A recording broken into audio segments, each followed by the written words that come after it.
sorriso negro, um abraço negro, traz felicidade. Negro sempre fica sem sossego. Negra é a raiz da liberdade. Negra é a raiz da liberdade. Negra é a raiz da liberdade. Oba, oba, oba, oba, oba, oba! Mais um Pod Pretos pra você, Marcelo Correia e Kézia Neves. Ô, comadre Kézia, olha nós aqui outra vez. Olha nós outra vez. Já estamos no 5º episódio, hein? Graças a Deus, esse sucesso, hein? Coisa linda, a galera que tá aí curtindo, que tá compartilhando, ativando o sininho. A gente quer já, desde já, aquele nosso muito obrigado, né, Kézia? Muito obrigado. Continuem compartilhando, manda aí pros amigos, pra família, que tá sendo sucesso, hein? Só jeito. Gente bamba que tá vindo. Opa! E nós temos também que agradecer ao nosso presidente Marquinho Ferreira. Ô, Marquinho, obrigado aí por nos ajudar e dar essa força, né, pra gente estar aqui no programa. Por abrir essas portas, né, pra gente. Câmara Municipal. A galera da comunicação não podia faltar. Vini. Vini e Jean.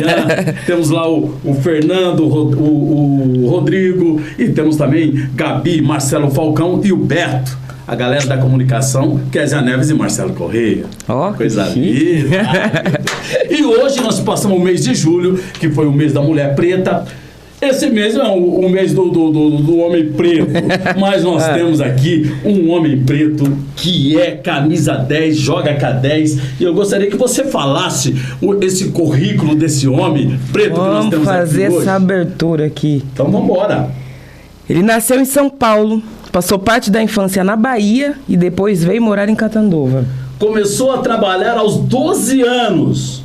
Para ajudar sua mãe, trabalhou em uma fábrica de brinquedos de madeira, trabalhou como office boy, como ajudante de pedreiro e depois como pedreiro mesmo. E dos bons, hein?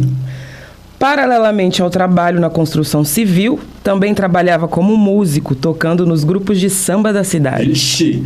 Com a vida financeira mais equilibrada, é lógico, né? Voltou aos estudos, concluiu o ensino médio e ingressou na faculdade. Iniciou a graduação em arquitetura e urbanismo aos 37 anos. É cheirando tinta ainda, né? Vai vendo. Hoje trabalha como arquiteto urbanista e é músico. Estamos falando de nada menos, nada mais que Moacir Pimenta Neto Filho. Seja bem-vindo ao Pod Pretos, Neto. Bom, primeiro, como nós vamos chamar você aqui? Neto Pimenta. Moacir é quando tá bravo, é sua mãe. Na faculdade, a galera te chamava do quê? De Moacir. Moacir? É? Moacir. Olha só, cara. Não só na faculdade, como todo lugar que eu trabalhei, às vezes numa fábrica, você tem que dar o seu primeiro nome, né? Sim. Então acaba pegando, mas aí depois eu ia tentando falar, mas é Neto, mas aí não adiantou, ficou no Moacir. Neto, seja bem-vindo, é um prazer tê-lo aqui com a gente. E aqui você está à disposição de Kézia Neves e Marcelo Correia para responder todas as nossas perguntas. Mas começando, sem esconder nada, para começar, vamos começar do começo. Nós fizemos um breve resumo aqui. Mas fala quem é o Moacir Pimenta Neto Filho, o nosso amigo Neto.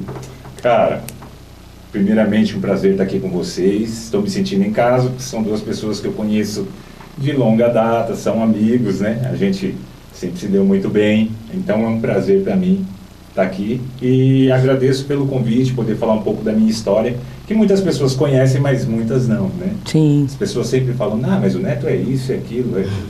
Cara, a gente tem que se desdobrar. Então, às vezes, quando a gente tem várias funções, é porque a vida direciona você para vários locais se você quiser ter alguma coisa, né?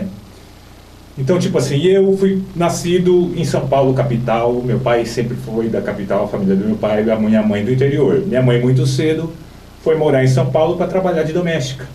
Conheceu meu pai, se relacionou. E meu pai foi transferido para Salvador. Meu pai trabalhava com contabilidade. E aí a minha infância foi em Salvador, capital mesmo. Tipo assim, eu morava um quarteirão mesmo da praia. 12 anos eu morei em Salvador. Com a separação dos meus pais, voltei para Catanduva, porque minha mãe só tinha parente aqui. Olha aí. Para viver em Salvador, o custo de vida era muito alto. Não compensava, a gente ia ter que morar muito mal mesmo, se quisesse ficar lá. Então, para mim estava tudo uma delícia, porque eu gostava de interior, de pescar, dos meus primos aqui, então voltei numa boa.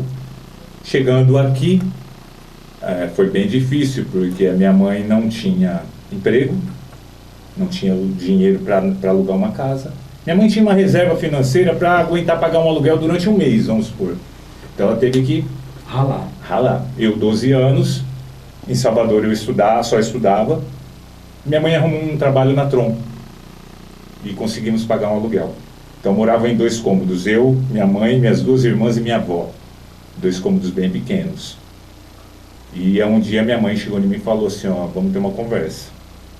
Falou, ó, eu sei que é um choque para você, no caso vai ser uma mudança muito grande, mas eu preciso de você. Eu preciso que você me ajude a trabalhar. Porque eu não estou dando conta sozinho. Aí eu falei, vamos embora. O homem da casa? Eu era o caçula, mas tipo assim, foi um choque para mim de realidade, uma mudança muito grande, né? Agora Nossa, dos 3 você é o caçula. Sim. Aí, cara, fui trabalhar nessa fábrica que você citou, de brinquedos de madeira, aí me dispensaram, porque era só por um período pequeno. Eu saía pra rua, tinha um vizinho que vendia mel, falava, Neto, sai, você vendeu mel. E eu saía com 10 garrafas de mel, andando sem destino pela cidade, eu vendia tudo, eu era o único que vendia. Saía de porta em porta, compra mel. Mas esse mel é falso. Não é falso, não é verdadeiro. Ó, se você pegar o palito de fósforo e botar no mel e riscar, ó, olha lá, ele risca, ó. Tá vendo? E vendia tudo mesmo. Voltava com o meu dinheirinho. Aí aparecia um outro vizinho, ô, tem um caminhão de tijolo para descarregar, vamos embora. Eu vou descarregar esse tijolo com você. Resumo, eu queria dinheiro para poder ajudar, né? Minhas irmãs também ajudavam. E eu também. Na casa da minha mãe sempre foi assim, metade do que você recebe é aqui para casa, porque tem as contas de casa, e metade é sua, e você ainda tem que prestar conta do que você vai fazer com a tua metade, para não fazer besteira com o teu dinheiro. Sempre foi assim em casa. Então eu falo assim, meu alicerce é minha mãe. Minha mãe sempre foi muito de conversar sobre tudo comigo, sobre, sabe, posicionar, olha isso, ó, presta atenção. Minha mãe sempre foi muito assim. Aí trabalhei, ajudei minha mãe. Com 18 anos conheci minha primeira esposa, casei com 22 anos, fui morar, arrumamos uma casa, fomos morar juntos, tivemos a Júlia, que hoje tem 23 anos, minha filha, psicóloga agora, graças a Deus, se formou. E trabalhando de pedreiro, o dinheiro era só para pagar as contas de casa, não sobrava. E eu falava, caramba, mas eu toco. Começou a sobrar um dinheiro da música, que sobrava todo mês. Aí, aquela coisa, quando começa a sobrar uma graninha, não era muito, mas era uma graninha, vem aquela tentação, o que eu faço com essa grana? Eu fico trocando de carro todo ano, né? Porque a primeira coisa que eu vou trocar de carro, eu falei, cara, não. Aí um dia, às vezes eu falo isso, tem gente que fala, ele fantasia a história. Não é realidade mesmo. Um dia eu acordei, Marcelo, parecia que como se eu tivesse tido um sonho, eu não lembro do rosto de quem conversou comigo, nada, eu só sei que eu conversei com alguém aquela noite inteira que falava para mim, volta a estudar. Eu tinha feito o supletivo até com você no Caique, lembra? A gente fazia o supletivo no Caique à noite, mas assim, a gente que veio que é pobre, né, de certa forma, de uma classe bem, a gente nunca pensou em faculdade. Não era uma realidade para mim, e para muitos amigos meus não é ainda. A gente sempre acha, tipo assim, não, o terceiro colegial é o final. É onde a gente tem que chegar, Você trabalha, né? A gente tem essa consciência, tipo assim, o máximo é o terceiro colegial. E eu cresci com isso na cabeça. Nenhum amigo... Mas os seus pais chegaram a falar isso para você, filho, você tem que ir faculdade ou só vamos... Não. Você tem que trabalhar, você tem que ajudar em casa. Trabalhar. Hoje a maioria no meu tempo, né? Hoje lógico que eu não sou tão velho assim. Mas no nosso tempo era isso mesmo, foi a mesma coisa. Mamãe não chegava em mim e falava, filho, você tem que fazer faculdade. Não, você tem que trabalhar para ajudar em casa. Sim. Era tipo assim, termine o terceiro colegial, porque o terceiro colegial era como tipo, se você quisesse ter um emprego, tinha que ter o terceiro colegial. Era o mínimo, né? Mas a minha mãe sempre foi uma pessoa que sempre me apoiou em tudo. Ela sempre falou para mim, na escola, estuda mais, sabe, para arrumar um trabalho melhor, não para ir para a faculdade. Um trabalho melhor. Porque também era a realidade dela. Ela foi doméstica, ela não conheceu isso. Mas beleza. Aí acordava toda noite e, consequentemente, volta a estudar com essa coisa na cabeça. Eu falei, mas eu já tinha saído da escola, do supletivo, há 17 anos. Eu não lembrava nada. Mesmo porque a gente fez um estudo bem superficial, né? Para passar e eliminar logo.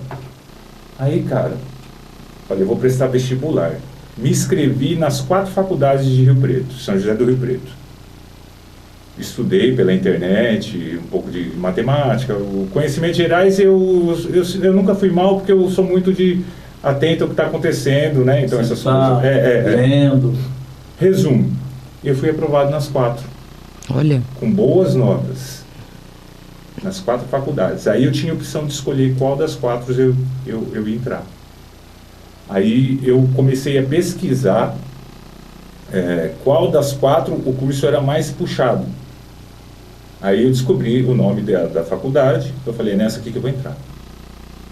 Aí entrei na faculdade, trabalhando de pedreiro. Trabalhava na obra, sentando tijolo em cima de laje até às 5 horas, saía, comia um pedaço de pão, corria para o posto Inhote, pegava o ônibus, ia para a faculdade, estudava e quando voltava não podia dormir, porque eu tinha que fazer os trabalhos da faculdade para entregar no outro dia. Foram 5 anos dormindo 3 horas por noite.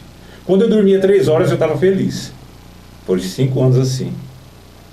Mas a minha vontade era muito grande, porém o medo também era constante. Várias vezes no banho, eu chorei sozinho.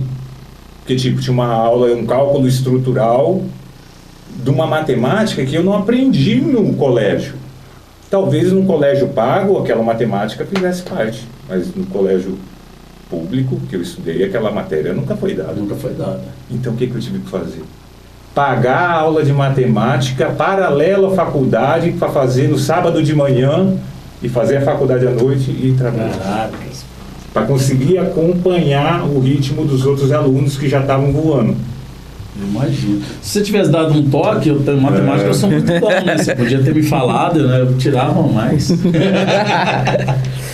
Mas aí começaram as matérias, o meu medo foi ficando para trás porque eu vi que minhas notas estavam boas.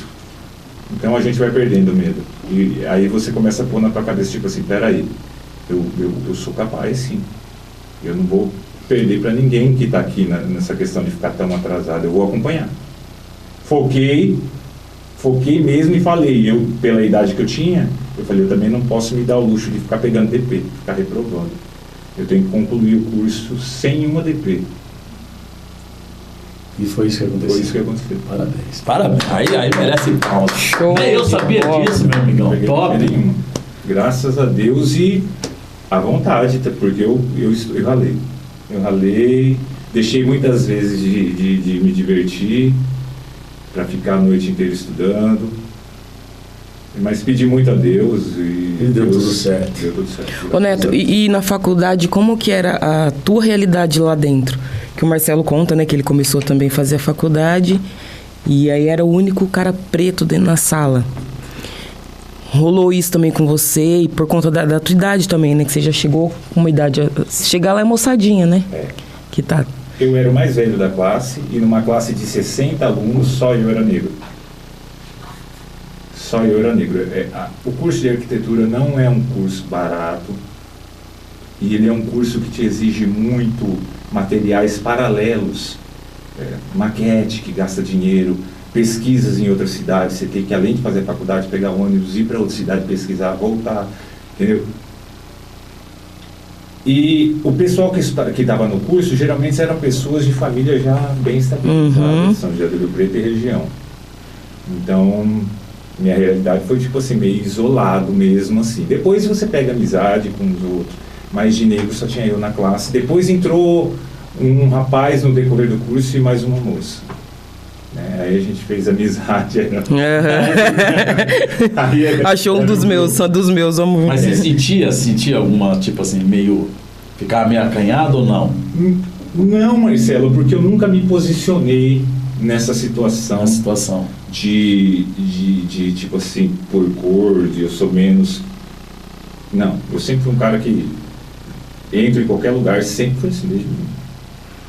E tem que ser. Tem que ser assim. Em qualquer lugar, sai em qualquer lugar.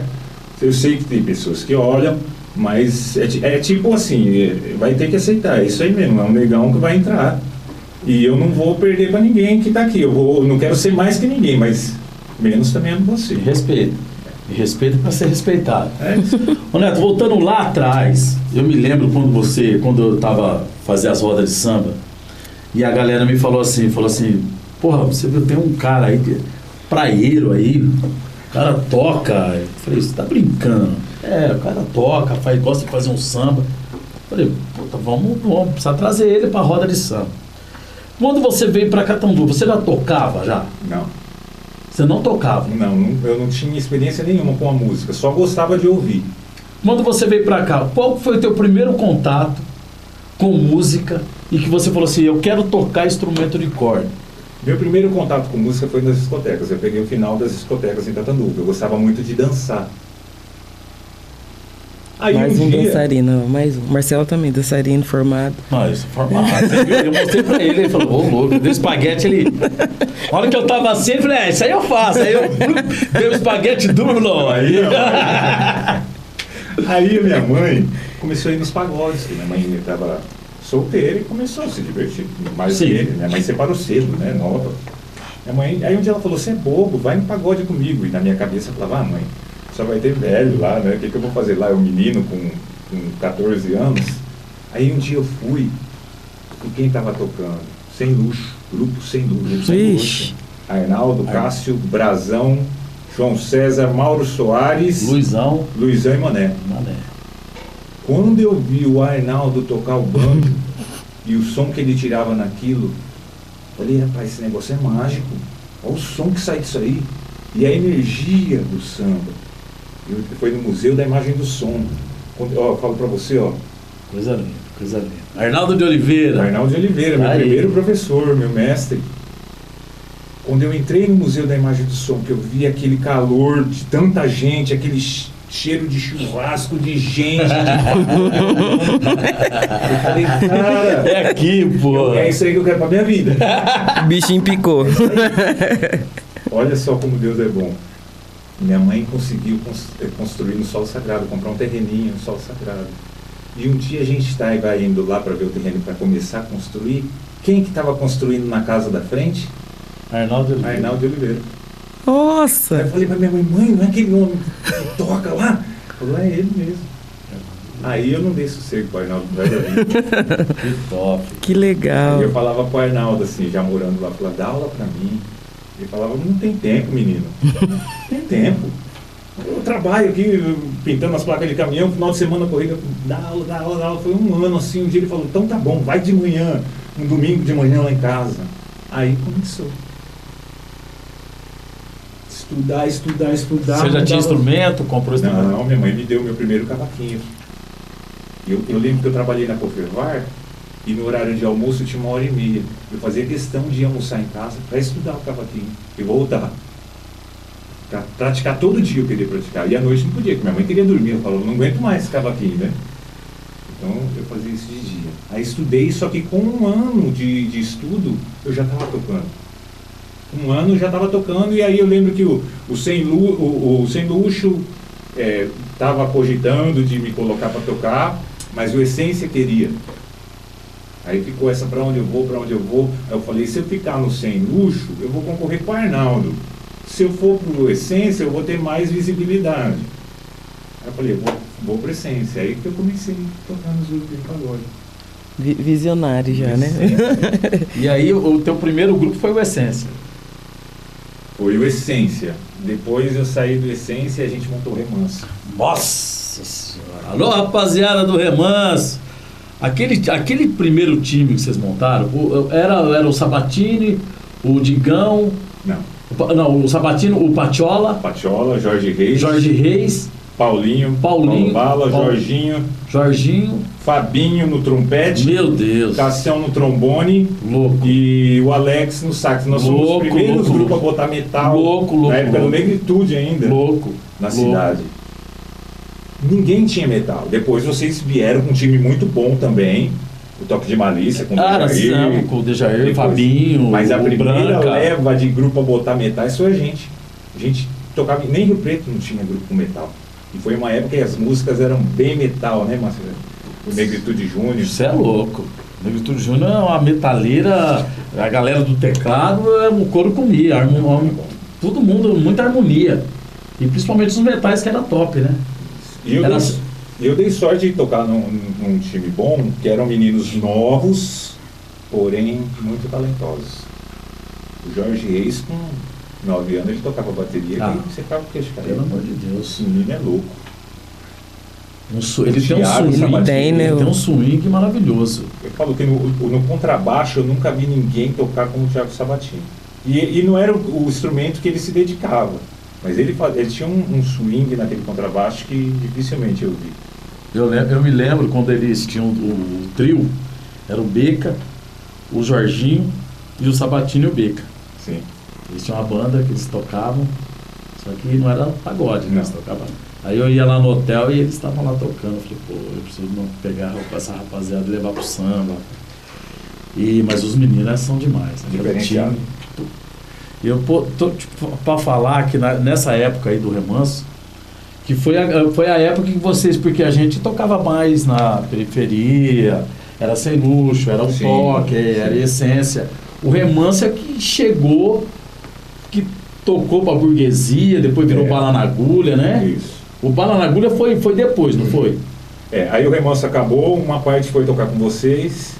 Foi. O Paulinho, lembro que você, o Patiola foi cantar com você. E eu não lembro se eu voltei, eu comecei a fazer freelance nos grupos.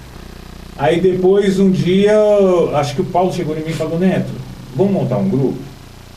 Eu falei, Paulinho, eu tô sossegado onde eu tô, você também, vai trocar o certo pelo duvidoso. Não, porque os meninos Aí montamos o Bala na Agulha, com o Digão. Só que o público do Bala na Agulha era um público mais universitário. Então era o Bala na Agulha mesmo que eu tô falando, que tocava mais.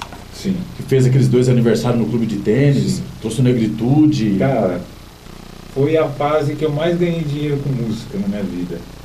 Nós tocávamos quinta, sexta, sábado em 2 lugares e domingo em 2 lugares. Todo final de semana, toda semana era isso. Às vezes a esposa ia lavar a roupa, falou, tem dinheiro na tua roupa, você nem sabe. Entrou grana. Que delícia. E o público acompanhava, assim, vocês lembram do Vila Acústica? Lógico. E hoje é lá.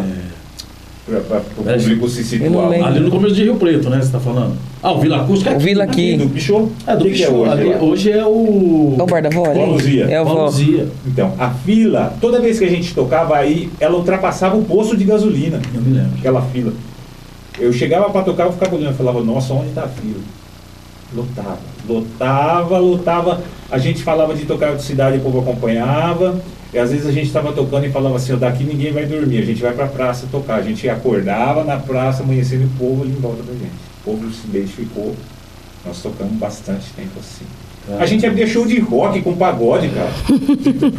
Os caras do Pindorama Clube falavam, Neto, quer que você abra o show da Pitty? Eu falava, não, nós vamos passar vergonha, a gente é pagode, samba, é o show de rock. Não, mas vocês trazem público. Que legal. Né? Que fase boa, né? Fase boa. Nós fizemos um aniversário no clube de tênis e contratamos o Negritude Júnior para abrir o show pra gente. Estamos falando de Bala na Agulha, gente. Você tá de brincadeira, pô. Sério? Você entendeu como é que funciona? A gente contratou. Contratou para abrir o show pros caras. Cara, a gente colocou 3.500 pagantes, não associados, pagantes, no clube. O cara do Negritude, o Wagner, depois ficava ligando no meio de semana, nós precisamos tocar aí de novo, marca uma outra data. Mas ele achou que o público era só por causa do Negritude. Era a nossa galera mesmo que acompanhava, não desmerecendo eles. Não, sim. Com certeza. Tanto certeza. é que a gente queria o top pra estar lá no aniversário. Casa cheia de pagante. O diretor da época do Clube de Tênis falava assim: como vocês fazem para colocar esse tanto de pagante aqui dentro? Nem show de gente famosa a gente está pondo esse público. Eu falava para ele: eu não sei. O público se identificou com a gente. Isso é bacana, né? Foi uma fase muito boa. Sente saudade, né? Sinto lembranças boas. Eu não gosto desse negócio de saudade. Porque a saudade, na minha cabeça, é tipo assim, uma coisa que eu quero que volte. Posso estar errado na minha interpretação. Uhum. E eu não quero que nada volte. Eu quero que venha coisas novas. Né? Então, tipo assim, lembranças boas. Sinto lembranças boas. Foi uma fase boa. Eu lembro algumas da rapaziada. O Jorginho fazendo churrasco na bateria. Ele era louco. Jorge Reis era louco. Tocando bateria e assando carne aqui, Kézia. É? Dá pra segurar essa peteca aí, fazendo na banda da Kézia Neves? Quer? Não dá ideia não, pelo amor de Deus. Aquela brincadeira que o Sabatino fez no banheiro do tênis. Sei lá. Mas essas... Ele é pintor. Nossa. Então, Né? essas loucuras que faziam o povo se identificar com os meninos. Sim. Grande parte desse Samambaia. público, grande parte das pessoas que acompanharam esse grupo foi devido a eles. Que se identificavam com as loucuras Com as deles. loucuras dele. Você estava tocando lá, de repente o Jorge Reis estava montando uma churrasqueira em cima do palco. Jorge, não pode. Você entendeu, Jorge? Vini, como é que é? Gente. Jorge, não pode fazer isso aqui. Eu vou fazendo. Ó, Jorge Reis, tá com bateria. Louco. Chegou numa hora que eu comecei a analisar, tipo, eu briguei muitas vezes com eles, a gente Lógico, discutia, sim. mas era, Deus sabe, eles também, que era por uma boa causa. Né? Tipo assim, eu queria. Como eu era o mais velho, eu percebia que se abrisse mão, ia desandar. Tinha que ter alguém pra dar uma segurada. Opa, menos, entendeu? E esse alguém era eu, era o mais velho da turma, né? Então era isso, mas piradinho, gente. Mas deu certo, enquanto. Não, é lógico. Quanto tempo vocês ficaram? Eu não lembro precisamente, mas uns 4 anos a gente ficou aí. Foi legal, pô. Foi bem legal, andamos bastante, tocamos muitos lugares, ganhamos dinheiro. Tanto é que aquela casa que eu tenho, que eu fiz no Sol Sagrado 2 lá, foi tudo com dinheiro da época do Balão Loucura. Que legal. Por eu ser mais velho, eu já tinha consciência de fazer alguma coisa com a grana que estava entrando. Né? Uhum. Então eu comprava material de construção. André, tem a música que você ouvia. Que tipos de influência você teve quando iniciou na sua vida musical? Cara, eu sempre ouvi de tudo. Porém, em casa, meu pai sempre ouviu muito Djavan, Milton Nascimento, Angela Maria, Alcione. Meu pai sempre ouviu coisa boa. E eu cresci ouvindo isso. E eu nunca gostei de música infantil, mesmo sendo criança. Eu sempre gostei de música de adulto. Então eu lembro, eu criança já admirando a melodia das músicas, assim, falando, nossa, olha para onde vai a voz, o que faz. Eu não entendia nada. Mas eu falava, olha a voz, que bonito. Eu sempre senti essa coisa melódica que a Alcione fazia. Já tinha ouvido bom, já e o arrepio que dava, eu falava. Eu sabia que era bom, porque arrepiava o corpo. Né? Eu falava, que legal isso. E assim, mesmo sem estudar, eu sabia o que era bom, o que não era, quando desafinava. Eu falava, eu não sei, mas sei que está desafinado. Mas ele está passando, né? Está fora do ritmo. Mas entendeu? Por que tá? Não sei te explicar. Mas eu sinto, meu corpo me fala, isso está fora do ritmo. Isso aqui está... Eu sei como é. Não tem explicação. Mas vocês sabem, quando alguém está tocando errado ou desafina, parece que tem um... Ai. Dá um aquela cutucada. Meu corpo o corpo, fala, tipo assim, alguém sai. O corpo reage, né? Legal. Então sempre tive isso. Aí voltando ao assunto pra gente não fugir, fiz aula com o Arnaldo. Estudei com o Arnaldo, eu conheci a família do Arnaldo, são todos como se fossem parentes meus, a Sara, a Karina, a antiga esposa do Arnaldo, a mãe do Arnaldo, final da Dona Tereza, comi várias vezes na casa dela, sempre me recebeu muito bem, o Júnior, então é meio que parente meu, sabe? E devo muito ao Arnaldo. Eu devo musicalmente, eu devo tudo ao Arnaldo. Arnaldo de Oliveira, grande mestre. Muita gente, viu? Muita gente. Muita isso. gente. Depois de aprender, que eu fui estudar, depois com o mestre Rubinho, entender algumas coisas, mas eu já tocava. Tanto é que o Rubinho, quando eu fui tocar para ele fala: o que você está fazendo aqui? Você já toca? Ah, mestre, mas tem coisa que eu não entendo. Você pode trabalhar mais harmonia. É campo harmônico, entender a montagem dos acordes, o porquê daquilo, né? Não só ficar preso a tocar pela revistinha. Essa é a nota dó, porque eu decorei a nota dó, ela é desse jeito, eu decorei. Não, eu quero entender como que eu faço para montar ela, como que eu desmancho ela, como que... Entendeu? Esse tipo de coisa. Aí eu fui estudar com o Rubinho. Coisa linda. Keisa Neves.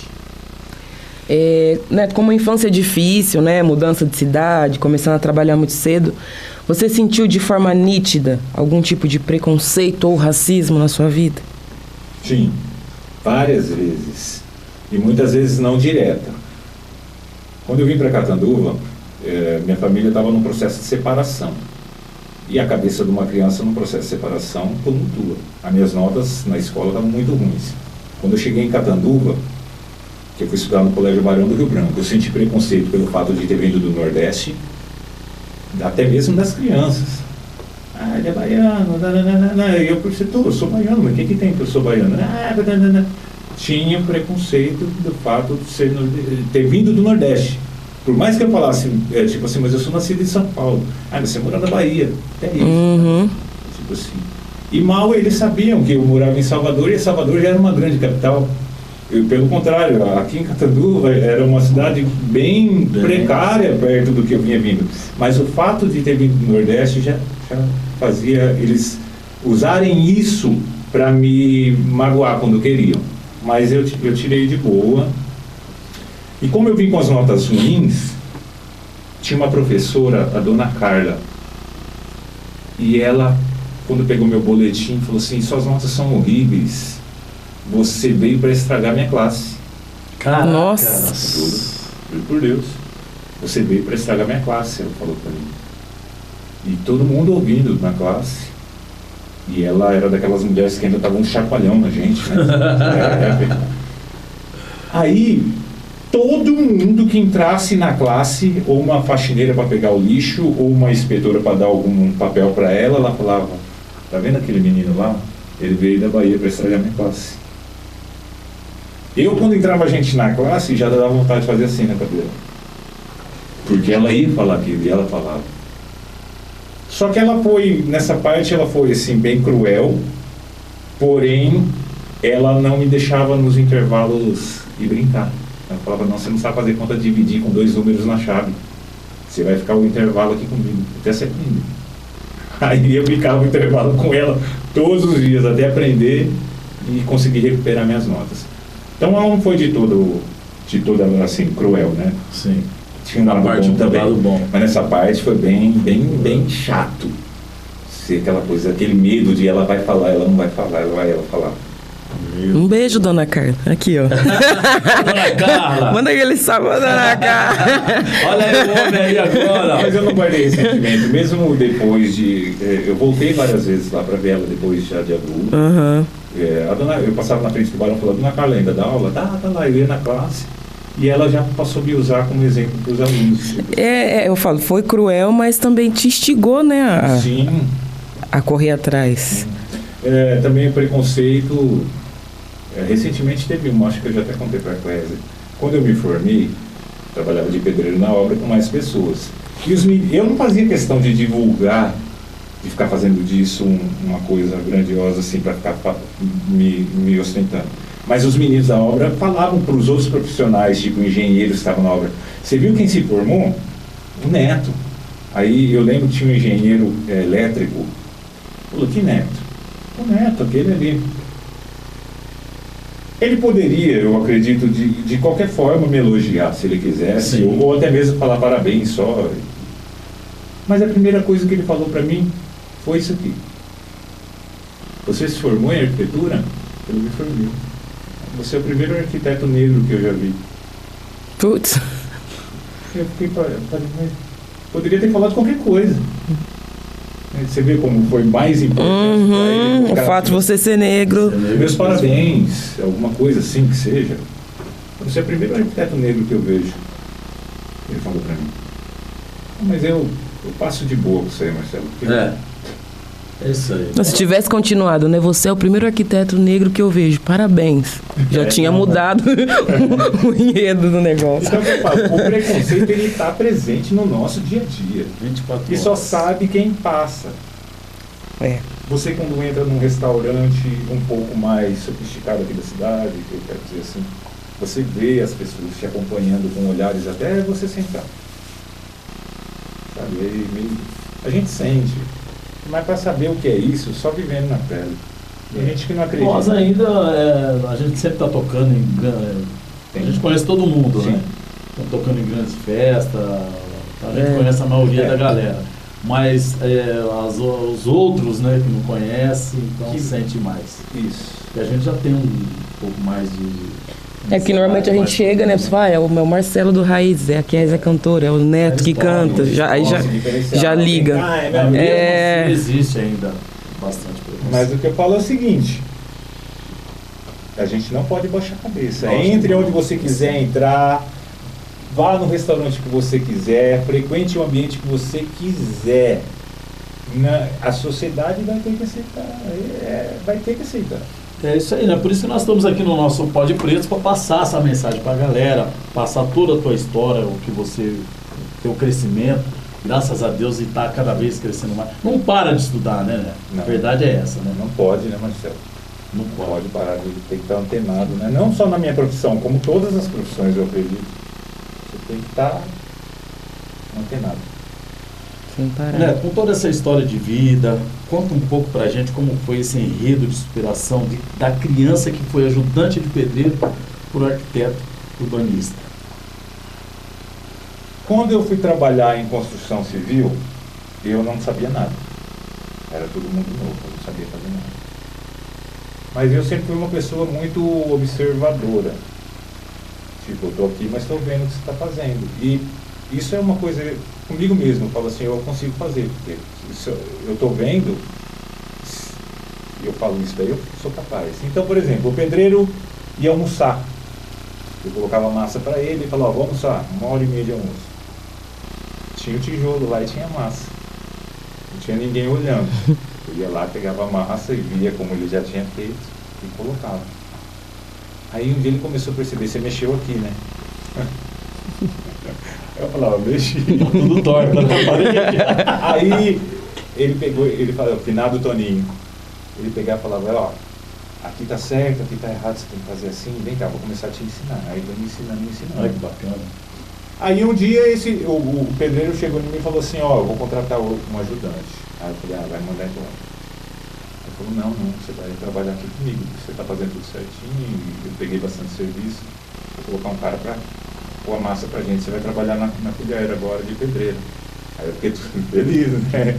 Já pensando no meu salário vai aumentar. O meia pá, como é que fala? Vocês falam, não é? Meia colher. Meia colher, né? A gente tá apelido, tá dando os primeiros passos.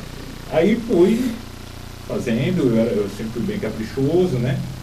E trabalhei com ele, depois fui trabalhar com trabalhei muito tempo com meu ex-concunhado, fizemos várias casas para vários arquitetos em condomínios aqui, fiz arquiteto para vários arquitetos famosos aqui da cidade, e sempre aprendendo, né? Essa parte estrutural da edificação, eu sei desde o começo até o final, entregar a chave para ir embora, desde a estrutura, o que vai de ferro, conexão de ferro, que espessura de ferro que é, espaçamento de ferragem, né, calcular distanciamento de viga, de pilar, essas coisas aí, eu sei bem na prática e depois na faculdade a teoria. E eu costumo falar que o meu diferencial hoje na arquitetura, para quem me procura, é o fato de estar contratando uma pessoa que não sabe só na teoria, Sabe na prática. Eu comecei pelo caminho contrário. Uhum. A arquitetura ela é baseada em 3 pilares, né? Equilíbrio, que envolve toda a parte de estruturamento de uma edificação, escolha do material que vai ser inserido, o caminho das forças, proporção, né? A outra é a funcionalidade. Qual que é a função para que você está criando esse projeto, essa edificação? Ela tem que ter uma função. Não posso criar uma coisa sem função. Eu preciso saber qual que é a função dela para ter ideia, para projetar. E, por último, a estética. Beleza, né? Ninguém quer um ambiente bem estruturado, com equilíbrio, mas sem beleza. Então, é a unificação dessas coisas. Então, o fato de eu ter começado na obra, essa parte estrutural já me ajuda muito. Coisa linda. Porque hoje eu faço os projetos arquitetônicos, tenho uma equipe que trabalha comigo, às vezes, para executar. Mas na orientação, na fiscalização, eu estou bem adiantado, porque os caras que trabalham comigo sabem que eu sei fazer aquilo, porque eu fazia aquilo. Então, é difícil, né, você enganar alguém que domina o assunto. Então, tem muita gente que me contrata, tipo assim, Neto, eu contrato você também, porque além de você fazer o projeto, você fiscaliza. E você sabe lá na obra e ver se está sendo bem executado ou não. Se tem algum material que teria que ter sido aplicado e deixado de aplicar. Sim. Então, essas coisas. Eu trabalhei na Marchione, na parte da usina de concreto. Eu lembro. E lá tinha vários engenheiros. Então, a gente sempre estava entrando engenheiros lá para fazer estágio, tudo. E eu me lembro que eles iam lá para ver como funcionava tudo. Então, eles sempre estavam procurando o mestre de obra para perguntar, porque o cara está saindo de uma faculdade, então ele não tem noção nenhuma. E já o seu caso é diferente, porque você já estava lá. Sim. Você já fazia todo aquele trabalho, né? E aí você foi para a faculdade, então isso aí, pelo amor de Deus, não tem o que falar, né? Uma das dificuldades que os meus colegas de classe tinham é que, por exemplo, na faculdade de arquitetura, vamos lá, a gente fez na faculdade projeto de estádio, teatro, hospital, edifício multifuncional. E os alunos vinham falar para mim, Neto, eu não tenho criatividade para criar. Eu não consigo imaginar o ambiente pronto para colocar. Isso daí eu já estava adiantado, eu já conseguia ver as coisas assim, antes dela acontecer. Eu consigo fechar o olho e imaginar um prédio que eu nunca fui. Eu estou entrando no hall de entrada, o elevador fica aqui. Eu consigo ter essa divisão. Fechando o olho, eu consigo imaginar ambientes se relacionando. Já está desenhando. Tipo assim. Mas isso que me deu foi o fato da obra, né? A experiência de campo. Você faz a obra para uma pessoa, a obra para outra. Você vai pegando um repertório mental e o repertório de como fazer aquilo acontecer. Então, quando eu fui para a faculdade, eu já tinha isso. Mas na verdade eu te conheço desde 1990 eu sei. 92, por aí. E o Neto, Deus dá dom para as pessoas, né? Então, ele deu o dom que ele deu para você, lógico, hoje você é arquiteto tudo, mas eu já reparei desde aquela época, tudo que você quer fazer, você faz. Eu lembro quando você fez uma caixa de som. Você construiu a tua caixa de som, Kaiser, você foi na obra, eu vi casas que você construiu, eu falei, não é possível que o Neto fez essa casa. Eu lembro. Sinceramente. No começo eles duvidavam. Eu falei, não é possível, reativo, eu falei, não é possível. Então, isso aí é dom de Deus, cara, porque deu pra você e graças a Deus você virou esse profissional que você é, que muita gente ainda não conhece esse lado, né? Eu falei pra ele que ele é engenheiro, ele acabou de fazer um engenheiro. Não, ele tudo que ele fala assim, você vê, ele falou assim, eu quero aprender a tocar corda. Aprendeu. Ele foi lá, aprende toca. Ele toca cavaquinho, toca banjo, toca violão, toca guitarra, toca baixo, até baixo. Na percussão, às vezes, quando ele vai lá, só que ele entra no contra direto. Mentira. Mentira, né? Não, no contra jamais. Vai lá, Kesa Leves. Aqui nós vamos entrar aqui, né? Nós temos uma fala agora, Neto, de um grande intelectual e hoje ministro dos Direitos Humanos, Silvio Almeida. Dá uma olhadinha no que ele diz. O homem branco tem a sua masculinidade construída a partir do quê? A partir de um poder que lhe é natural, um poder inclusive, é quase que um assento marcado nas instituições, na representatividade política, no imaginário social, né? Aquele homem que manda, o que é inteligente e tal. Sempre vem à mente a figura, um advogado, a figura de um homem branco. Exato. Então, vejam, e desde criança, o menininho branco fala, nossa, como você é lindo, como você é bonitinho, isso aí vai constituindo, portanto, a masculinidade a partir desse lugar de poder, e é um poder cativo. O homem negro tem a sua masculinidade construída a partir de um outro lugar. Porque o lugar da masculinidade negra era um lugar de domínio sobre as mulheres negras. Era a partir desse lugar que é construído. Sem poder estar no lugar onde o homem branco está. E agora, ou seja, as mulheres negras não mais aceitam esse tipo de coisa. Os homens negros hoje estão deslocados. Os homens negros estão... Eles não estão demonstrando essa capacidade de conversar, inclusive por conta da masculinidade, conversar e dialogar entre si. E dialogar com as mulheres negras. Né? Esse é um problema. E, ao mesmo tempo... você tem um contexto de extermínio da juventude negra, e que é uma juventude negra masculina. E né? jovem, né? E jovem, né? Muito Ou seja, jovem. Pessoas muito jovens, no auge da sua energia libidinal, né? Que é essa energia que é do sexo, mas da transformação do mundo também, e que estão sendo assassinados. Então, esse processo todo é um processo político que tem a discussão da masculinidade como um ponto central, né? Esse é Silvio Almeida, nosso ministro dos Direitos Humanos. Neto, vivemos em um país que todos os dias ouvimos notícias sobre morte de homens negros, especialmente jovens. Em contrapartida, a ocupação de cargos, profissões e oposições de poderes dominadas por homens brancos nas suas experiências. O que é mais difícil?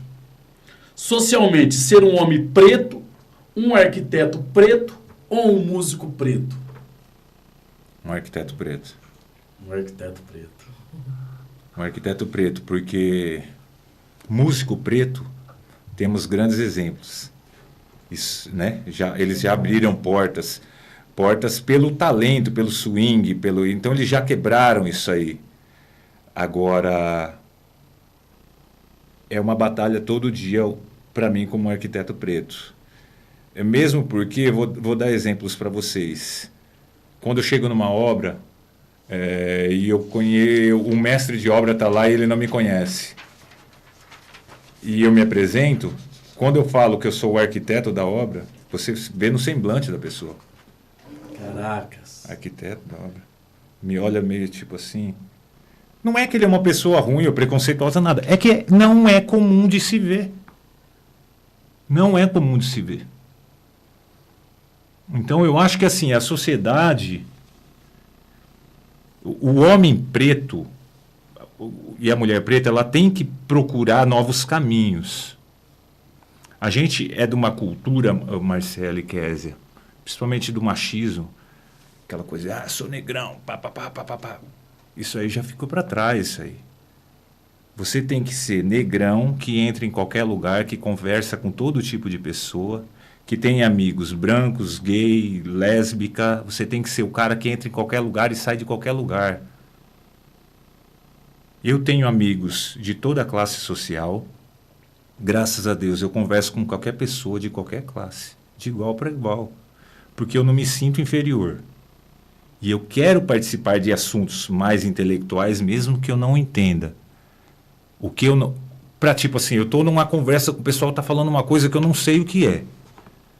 Mas depois eu pesquiso e falo, caramba, eu não sabia que assunto era esse, agora eu estou entendendo o que eles estão falando. De certa forma, você ao fazer isso, você se coloca, você força a entrada numa sociedade que não quer abrir porta para você, mas eles são obrigados a aceitar, porque agora você tem argumento, tem repertório, tem assunto. Você não é um leigo no assunto. Então, quando a gente se fecha nesse mundo tipo... meu trabalho é esse aqui, eu toco samba só e pum. Não. O mundo é um leque de opção. Você pode voar para qualquer lugar, você pode viajar, você pode passear, você pode ir num teatro. Mas negrão vai só no samba. Não, aí que está o erro, cara. O negão tem que conhecer de tudo. A preta bonita tem que conhecer de tudo. Tem que ir num bom restaurante que não tem o hábito de ir. Tem que ir numa peça de teatro que nunca viu. Tem que ir no museu, conhecer coisa que nunca conheceu, parar com essa coisa de que só vou onde eu conheço, porque eu me sinto bem ali. Não é que você se sente bem ali, é que você não é desafiado ali, porque você já conhece tudo. A gente tem que se desafiar. Tem que aprender a comer o fruto do mar, não é? Entendeu? Você entendeu? Não. Fruto do mar, não. Eu sei, eu tava lá esse dia. O homem come, o que come? Aí, Mas o público não vai. Você vai comer. Que era uma paella, né? Era. Era uma paella. E eu já tinha experimentado, eu gosto. Eu falei pra Kézia, prova. A Kézia olhou. Come, Kézia, pra conhecer. Mas o pré da Kézia já falava... A cara dela não dava. Não dá. Não, mas era só uma coisa era específica. Um mexilhão que você comeu. É. Ela não gostou. Mas você tem que provar pra saber qual que é, cara. Conhecer. Você vai chegar no restaurante, vai te oferecer, você já sabe o que é, não. Isso aí hoje a gente tem que provar, tem que saber, tem que conhecer. Faz aquele ovo frito lá bem... Aí eu falei no garçom, faz um ovo frito. Não, ele falou, você vai comer ou vai pedir um ovo frito? Mas conheceu. Sim, não gostei, certo, Neto. Tudo bem, mas conheceu. Não é? Né? Tá certo. Então eu acho que é isso. Eu falo assim... Eu acompanho o trabalho do Silvio e é bem isso. A gente tem que se posicionar diferente, né? A gente tem que aproveitar oportunidades. Tem o lance da cota, que muita gente fala, para que cota? Cota é... Aí o negro entra lá de qualquer jeito. Cara, as pessoas que falam isso não sabem o que estão falando. A nossa luta. Exatamente isso. Tem uma história que fala, vou tentar resumi-la o mais rápido possível, que eu não sei se é verdade ou não, mas eu creio que sim. O negro no Brasil foram os últimos a ser absolvidos, né? Os outros países forçaram o Brasil. Todo mundo já liberou, já não tem mais escravidão, só vocês vão fazer. Então, aquele lance de, a princesinha Isabel é linda, maravilhosa, aquela mulher maravilhosa, linda, boazinha. Não, isso é conversa fiada, né? Ela foi forçada por outros países se o Brasil quisesse fazer negociação. Nos Estados Unidos, quando liberaram os negros da escravidão, deram para ele muitos, deram um burro e um pedacinho de terra. No Brasil, quando liberaram os negros aqui, soltaram na rua sem destino, sem profissão, ninguém dava emprego, eu vou comer o quê? Muitos dos negros voltavam para os fazendeiros trabalhando de graça novamente, porque não tinha perspectiva de vida. Eu não tenho o que comer, eu não tenho nada. Então, quer dizer, a nossa luta não é para ser mais que ninguém, é para conseguir ser igual. E a cota é para isso. É para dizer para a sociedade, tipo assim, olha, vocês estão na mesma proporção, em quantidade, no mesmo lugar. Por que na minha classe de 60 só eu era negro? Tem coisa errada. Uhum. Tem algo muito errado acontecendo. Principalmente que nós, os negros, mais de 56%. E aí, Como que no Brasil? Você está entendendo, Marcelo? Então é esse lance, aproveita esse lance da cota, a rapaziada nova, negra, se esforce, estuda um pouco para conseguir entrar numa faculdade, almejar coisas melhores, né? É tipo, gente, quando eu falo isso, não tenha como arrogância, não é arrogância. Eu não quero... eu estudei, não é para ganhar dinheiro, eu estudei porque eu queria fazer uma coisa que eu gostava e eu achei que eu era capaz. Foi para isso que eu estudei. Eu não fui para a faculdade com intenção, tipo, agora eu vou ganhar dinheiro. Não é nada disso. Mesmo porque eu acho que para se divertir, você não precisa ter dinheiro. Dinheiro é o que eu menos pensava quando eu fui para a faculdade. Só que a faculdade abre porta. Sim. Abre portas. Então eu acho que a galera negra da cidade, e do Brasil, do mundo, tem que começar a se esforçar um pouquinho mais nesse quesito. Se arriscar a bater asa para lugares mais distantes, né? Exatamente. Bater asa para almejar coisas que até então a gente não... E não ficar só naquela coisa da lamúria, né, Marcelo? Tipo, porque preconceito, mas o que você está fazendo para isso mudar? Está fazendo alguma coisa ou só está reclamando?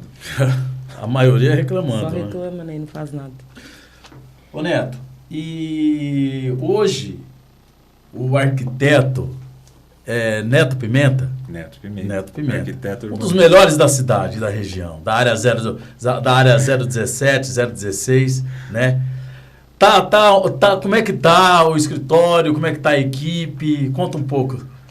Bom, hoje eu estou concluindo o meu escritório, vai ser lá no Martani, né? Eu pensei em abrir escritório na região central, mas eu também cheguei à conclusão que o público que me procura vai onde quer que eu esteja, no caso. Com certeza. Né?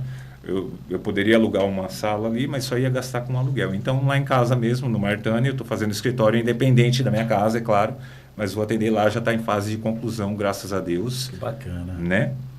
E eu estou, de certa forma, início de carreira, mas já tenho bastante trabalho, regularizações de casa, a pessoa fez ampliação na casa e a prefeitura está cobrando regularização. Eu sou prova viva disso, hein? Né? Eu tive eu falei, deixa eu pegar né? Projetos. O trabalho do Neto. Muita gente me procura para acompanhar obras, mesmo que o projeto não é meu, para estar sempre passando, orientando, ver o passo a passo da obra. E é uma carreira, graças a Deus, que está andando bem. Hoje eu vivo de arquitetura, graças a Deus. Mas a música você continua tocando. A música, Marcelo, sempre me acompanhou e sempre vai me acompanhar.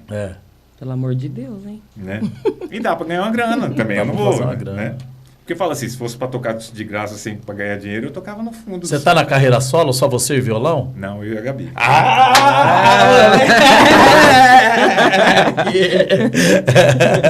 Eu e a Gabi é uma parceria que dá certo, né? É Gabi Cavalaro. Gabi Cavalaro. A gente está junto aí. E a gente tem nossos projetos. E a música, eu não me vejo sem a música. A música é energia, né? Sabe quando você precisa se renovar? Né?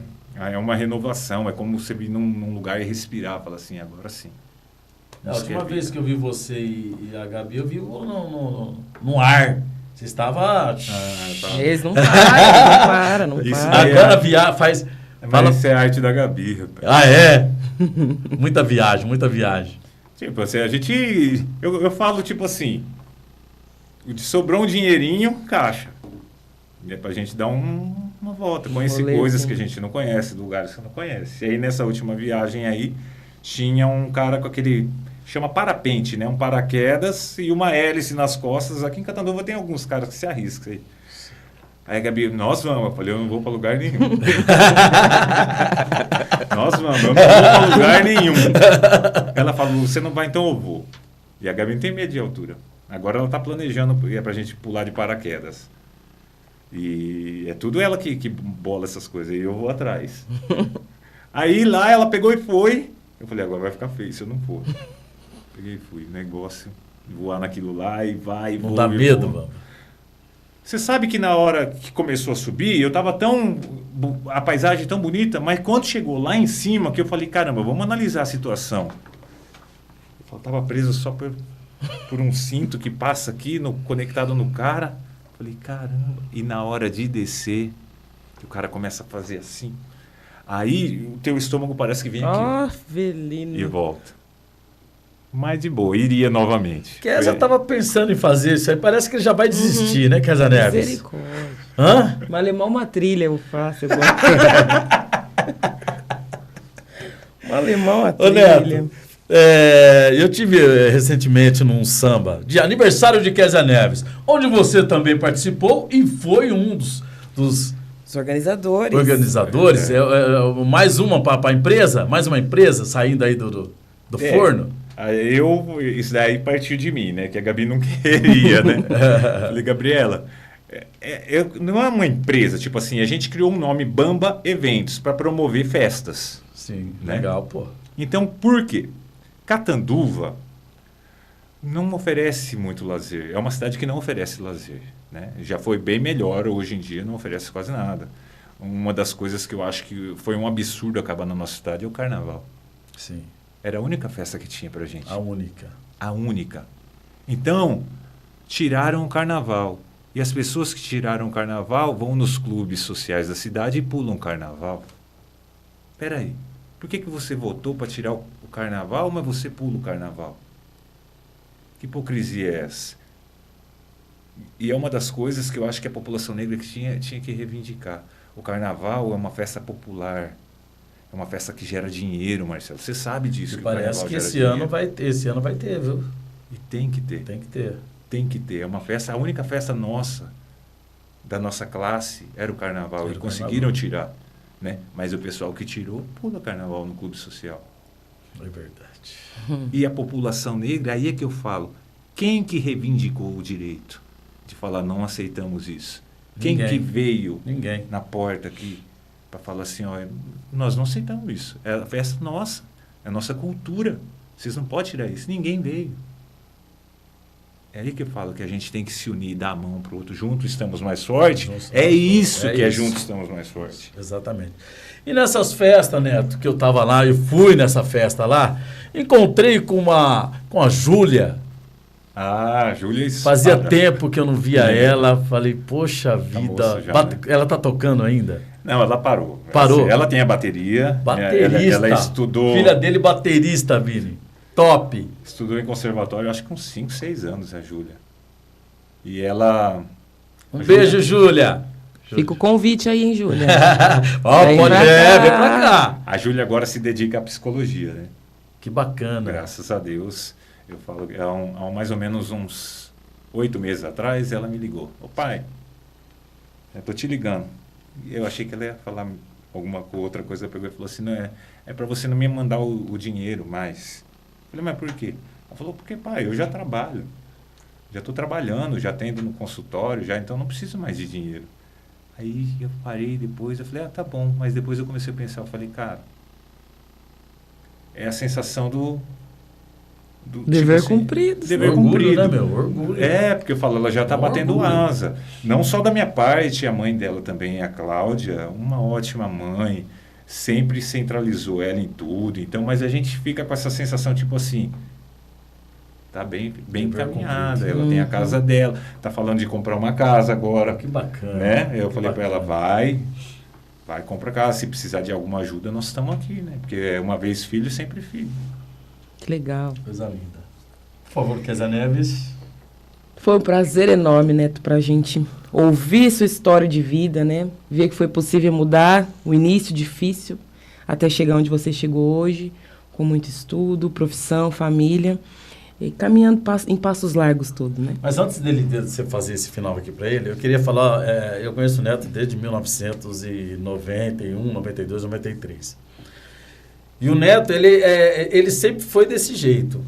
Às vezes a gente vê uma pessoa que brinca demais, a pessoa fala, não, aquele cara é bacana. E quando vê uma pessoa mais séria, fala, puta, aquele cara é malo, hein, cara? Cara é malo. Quero dizer para vocês que eu que conheço bem o Neto, puta, é um baita num amigo, bacana, a hora que precisa dele, a hora que... É um cara que é ímpar, meu. O cara é 10, viu, Neto? Você sabe que a nossa amizade não é dali. E a gente tem muito isso quando as pessoas não conhecem a gente. Sim. E principalmente quando você consegue alguma coisa. Quando você consegue alguma coisa, tem gente que bate assim, ô Neto, parabéns, mas fala, nossa, o cara se formou e é arquiteto agora, e tomara que ele não consiga. Então, eu vou falar uma coisa pra você, cara. Eu te considero como um irmão mesmo, irmão. E eu tenho parabéns pela sua profissão, você sempre foi guerreiro, tudo que você quis fazer, você fez e fez bem feito. E eu tenho certeza que essas obras que você está fazendo, você vai ser um dos melhores arquitetos aqui de Catanduva de região. Eu tenho certeza absoluta. Pode Não terminar, temos Kézia dúvida Neves. disso, né? Também conheço. Não sai do quintal de casa, Olha você aí. está falando. Aí já é uma panela, né? Ele tem a parte da panela e vocês sabem como é. No quintal, né, Neto? Várias histórias naquele quintal. Só coisa boa. Então, obrigada, tá? Foi um prazer pra gente receber você aqui. A gente tem muito orgulho. Eu tenho muito orgulho em ser sua amiga. E poder que as pessoas de casa conheçam tua história, né? Que nem o Marcelo falou. Às vezes o povo vê lá, porque você é mais sério. O cara é mala pra caramba, não sei o quê. Então, tiveram tá a bem oportunidade. vestido, tá diferente, com um né? chapéuzinho, para dizer, é mala esse Mala. negão. Eu escuto muito isso. Como que você conversa lá com o Neto? Ele não é. O Neto é... Não é nada disso. O que eu falo assim, as pessoas julgam o livro pela capa, né? Sim. Assim, hoje, a minha profissão exige que eu vá na casa de um cliente oferecer meu serviço num traje diferente. Eu não posso ir mais de chinelo, Entendeu? Então, cada coisa, o médico não vai te atender de bermuda, ele vai com... Entendeu? Então, tem tudo isso. Hoje eu sou arquiteto, eu tenho que me portar como o concorrente porta, né? Sim. É normal. E eu falo assim, eu sou uma pessoa, não é que eu sou sério, eu sou muito focado nas minhas coisas, né? Como você falou, porque, tipo assim, eu acredito muito no que eu crio. Então, quando eu falo para você que eu vou fazer uma coisa, eu dou no melhor. Pode não sair o melhor, mas eu vou dar o melhor de mim naquilo que eu estou fazendo. Porque é meu tempo que está destinado para aquilo. Sim. Então, eu falo assim, quem me conhece sabe que eu sou, de certa forma, às vezes até sistemático, mas não porque eu quero o melhor sempre. Eu quero o melhor sempre. Coisa linda, coisa linda. Netão, deixa uma mensagem especialmente para os jovens que vão assistir esse programa e pode se inspirar na tua história. Essa mensagem não só para a população negra, mas para todos os jovens. Quando você se propor a fazer alguma coisa, faça o melhor. Ou então nem comece a fazer. É teu tempo que está em jogo. É tua vida que está em jogo. A vida parece ser muito grande, mas ela é curta. Passa muito rápido. Ontem eu tinha 12 anos quando eu conheci o Marcelo. Eu já estou com 46 anos, já passou bastante tempo. Então, quando a gente se propõe a fazer algo, faça muito bem feito. Dê o melhor de si. Não tenha medo de sonhar. Se Deus colocou um sonho na tua cabeça, é porque você consegue. Porque Deus não coloca nada na mente da gente que a gente não possa alcançar. Se Ele colocou, corra atrás e consiga. Não deixa ninguém falar para você que você não é capaz. Tudo depende de você. O nosso maior inimigo não é os outros, somos nós mesmos. Então, corre atrás do teu sonho e vai em frente. É isso aí, é isso aí. Eu vou falar uma coisa para você. O Neto me chega aqui sem instrumento nenhum, mas é lógico, ele veio como arquiteto. Não veio como arquiteto. Graças a Deus nós temos Vini aqui. O Vini trouxe um violão e nós não poderíamos parar isso aqui sem você tocando esse violão. Aí, Marcelo. E canta, música, né? E cantava música. O Marcelo fez o produtor e buscar o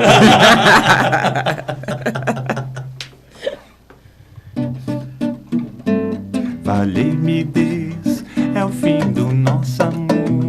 Perdoa, por favor. Eu sei que o erro aconteceu, mas não sei o que fez tudo mudar de vez. Onde foi que eu errei? Eu só sei que amei, que amei, que amei, que amei. Será talvez que minha ilusão foi dar meu coração com toda a força pra essa moça me fazer feliz. E o destino não quis viver como raiz de uma flor de lis. Foi assim que eu vi nosso amor na poeira, poeira, morto na beleza fria de Maria. E o meu jardim da vida ressecou, morreu. Do pé que brotou Maria, em Margarida nasceu. E o meu jardim da vida ressecou, morreu. Do pé que brotou Maria, em Margarida nasceu.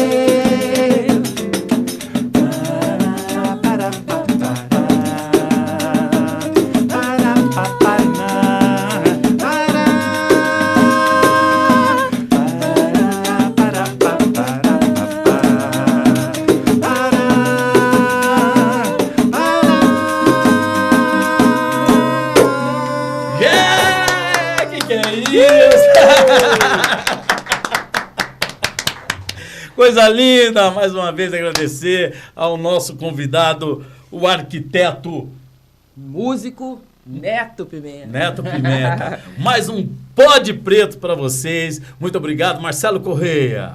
Kézia Neves, muito obrigado a todo mundo que acompanhou a gente aqui até agora. Não esqueçam de compartilhar, não esqueçam de ativar o sininho, de comentar, mandar algumas perguntas. Manda umas perguntas pro Neto que depois a gente manda para eles, né, Kézia? Isso aí. Então você já sabe, Pod Pretos! Porque preto também pode! Beleza, beleza!